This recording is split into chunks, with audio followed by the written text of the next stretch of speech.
이런 가운데 오늘은 또 이 여당의 공격 타깃이 되고 있는 인물이죠. 바로 문형배 헌재소장 대행인데 문 대행을 둘러싸고서 다소 좀 보기에 민망한 그런 공방거리가 또 등장했습니다. 문 대행의 고교 동창 카페에 음란 글이 또 음란 물이 공유가 됐는데 문 대행이 이를 보고서도 방치한 거 아니냐 이런 의혹을 여당이 제기하고 나선 겁니다.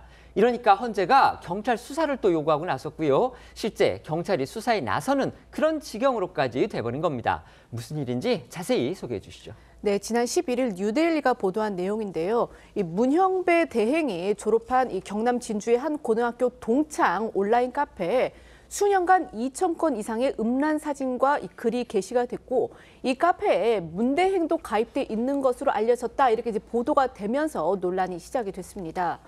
이 매체는 이 카페 게시물에 청소년 관련 음란 글도 다수 포함됐다 이렇게 덧붙이면서 파장을 키웠는데요. 뉴데일리에 따르면 이 문제의 음란글 작성자는 K씨로 이 문 대행의 고교 동창인 것으로 알려졌습니다.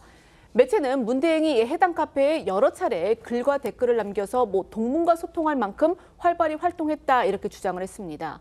또 문 대행이 과거 법원에서 승진했을 때 이를 축하해주는 K씨의 글에 고맙다는 댓글을 달기도 했으며 문 대행이 해당 댓글을 남긴 날에 K씨의 음란글이 올라왔다 이렇게 전하기도 했습니다. 이런 정황 때문에 문 대행이 카페에서 어쨌든 친구들로 보이는 그런 사람들과 소통을 했고 더 나아가서 거기에 올라와 있는 정말 수천 건에 달한다고 하는데 음란물, 음란글을 보고서도 방관 또는 묵과한 게 아니냐 이런 의혹이 제기되고 있는 겁니다. 그렇습니다. 이를 두고 일부 친보수 성향으로 추정되는 네티즌들은 문 대행을 겨냥해서 과거 큰 물의를 일으켰던 성범죄를 연상시키는 호칭까지 써가면서 질타를 쏟아냈는데요.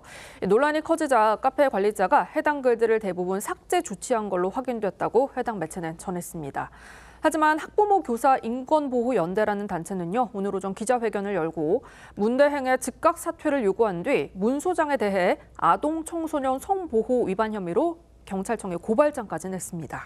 여당 일부 의원들이 또 정치 쟁점화하고 나선 것도 주목됩니다. 이들은 문 대행이 이 카페에서 불법 음란물이 유포되는 것을 방조했다 이런 의혹을 제기하면서 문 대행한테 사퇴까지 요구했습니다. 네, 국민의힘 나경원 의원은 SNS에 대한민국 최고 헌법 수호기관의 수장인 문 대행이 2천여 건의 음란물이 난무하는 동문 카페에서 활동했고 그 속에 미성년자 관련 음란물까지 포함돼 있다는 충격적인 사실이 드러났다며 이는 헌재소장으로서 위법 소지가 있고 같은 판사 출신으로 부끄럽고 납득할 수 없는 일이라고 비판했습니다. 배현진 의원도 어제 SNS를 통해 대한민국의 헌법 질서를 수호하는 사실상의 최종 심급 기관인 헌재의 재판관이 무려 2천여 건의 불법 음란물이 게시, 유통되는 현장을 방관했다는 논란에 경악을 금할 수 없다면서요. 우리 헌정사의 중차대한 역사로 남을 현직 대통령 탄핵 심리를 그에게 맡길 수는 없는 일이라고 했습니다. 야당은 문 대행 엄호에 나서면서 이 의혹이 여야 간의 정쟁으로까지 번지는 양상입니다. 야당은 여당이 음란물 커뮤니티 활동이라는 이 허위 조작 흑색 선전으로 헌재를 흔들고 있다 이렇게 주장했습니다. 네, 노종면 민주당 원내대변인은요, 이 서면 브리핑을 통해서 문형배 대행이 댓글을 올린 사실이 없다고 단언을 하면서 누군가 문 대행이 댓글을 쓴 것처럼 합성한 사진을 유포하고 있다 이렇게 주장을 했습니다. 그러면서 이 여당 인사들이 이런 행동에 제동을 걸지는 못할 망정 부추기고 있다면서 이 여당 인사들에 대한 자체 법적 대응도 시사했는데요. 오늘 국회 여성가족위에서도 이 논란이 언급이 됐습니다. 영상으로 보시겠습니다. 우리나라의 헌법재판관이라는 분이 미성년자 음란물이 버젓이 공유된 온라인 커뮤니티를 방치하고 그곳에서 심지어 활동한 것으로 드러난 논란입니다. 대행님은 이 사태에 대해서 어떻게 생각하십니까? 제가 지금 그 보도를 자세히 지금 파악을 못하고 있어서 그런데 있어서는 안 되는 일이라고 생각합니다. 그 카페에서 수년간 음란물이 소비되는 동안 알면서도 묵인해왔다면 적절하다고 보십니까? 아니요. 그 지금 말씀하신 사항이 사실이라고 그러면 문제가 됩니다. 문형배 헌법재판관을 그렇게 음해를 하고 싶은 모양인데 건들고 싶은 모양인데 내가 보기엔 헌법재판관 흔들어대면 그거 역사의 범죄입니다.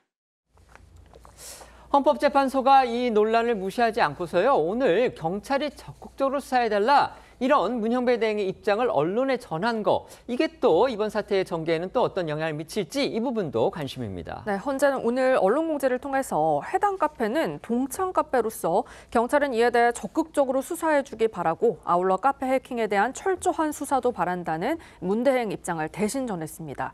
관련해 경찰도 해당 사건의 수사에 착수한 걸로 알려졌는데요. 경찰 관계자는 동문 카페 문제 글들은 꽤 오래전에 게시된 것들이라면서 공소시효 등을 검토하고 있다고 밝혔습니다. 경찰은 1차적인 수사를 마무리하는 대로 이 사건을 서울경찰청 사이버수사대로 재배당할 방침으로 전해졌습니다.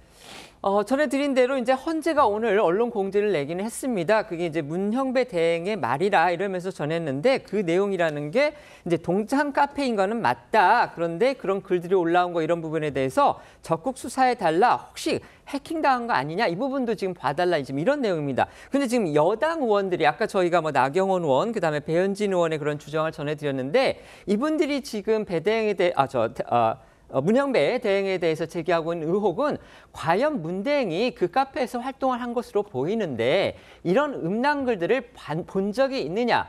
혹시라도 못 봤는지 또 만에 하나 봤다면 왜 그걸 그냥 뒀느냐? 거기에 대해서 묵인하고 방관한 거 아니냐? 거기에 대해서 답을 해보라. 지금 이렇게 요구를 한 건데 어쨌든 간에 헌재에서 낸 언론 공지문을 보면 그 부분에 대한 문 대행의 직접적인 입장 표명은 없습니다. 그래서 그런 부분과 관련해서 이 논란이 계속 이어질 가능성은 있어 보이기 때문에 앞으로 또 문 대행이 어떤 입장을 낼지 그 부분도 저희가 한번 지켜봐야 할 듯 싶습니다.